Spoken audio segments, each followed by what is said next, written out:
नमस्कार साथियों। आज का वीडियो अमित कुमार का है। उन्होंने बोला कि माता फूला को जो है चौराहे वाली सत पूछ सकते हैं। मतलब तो इसमें जो बात है कि आजकल के टाइम में बहुत सारे लोग चौराहे वाली की बहुत ज़बरदस्त पूजा कर रहे हैं, घरों में भी इधर उधर सब जगह। क्योंकि उन्हें बता दिया है ये लोगों ने कि ये नेगेटिव काम करती हैं और जब करती हैं तो कोई रोक नहीं पाता, तो इसलिए सब इनके पीछे लगे पड़े हैं कि हम बीसी को चला के बुरा कर दें किसी का। ये भावना बहुत है आजकल लोगों में पहले की तुलना में, और कई बार उनका खुद का नुकसान हो जाता है इसी चक्कर में। अगर आपने फूला माता को और उसमें पूज लिया चौराहे वाली माता के साथ, मान लो अगर पूजेंगे तो चौराहे पे आप सामान रखोगे तो वहाँ भी फूला माता का रखना पड़ेगा आपको।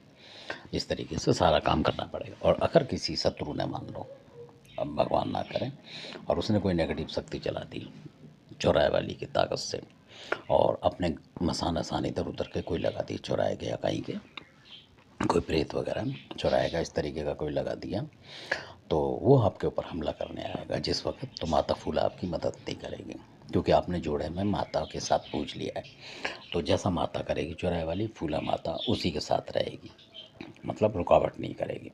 वो अलग बात है कि आपको सपने में बता दे थोड़ा बहुत, पर उस तरीके से सामने जूझेगी नहीं, वो टक्कर नहीं लेगी, क्योंकि आपने उसके साथ पूछ रखा है। जैसे मान लीजिए आप कोई कर्मचारी होते हैं, सुपरवाइजर ने उसको लगाया होता है या किसी और ने लगाया होता है, तो वो उसकी मानता है कि भाई इसकी वजह से मैं यहाँ लगा हूँ इसके साथ।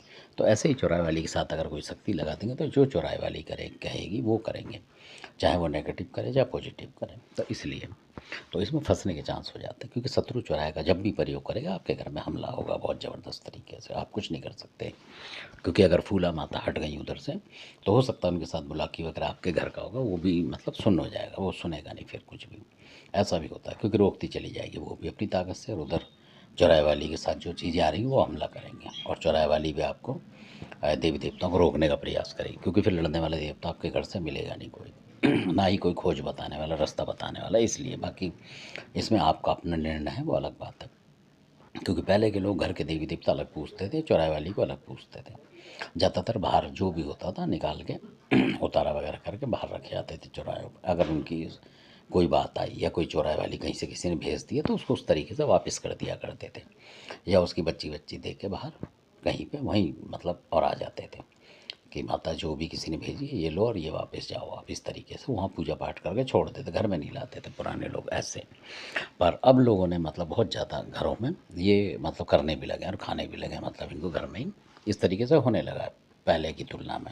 और ज़्यादातर हरियाणा में ज़्यादा हो रहा है, और आप देखेंगे बहुत ज़्यादा परेशान लोग हैं हरियाणा में, बहुत परेशान हैं लोग इससे माता से अधिकतर, और यूपी में भी हो रहे हैं, क्योंकि वो इसी लाइन पे चलते चले जा रहे हैं। तो घरेलू देवताओं की तुलना में इनको ज़्यादा मान रहे हैं और वो फंस रहे हैं।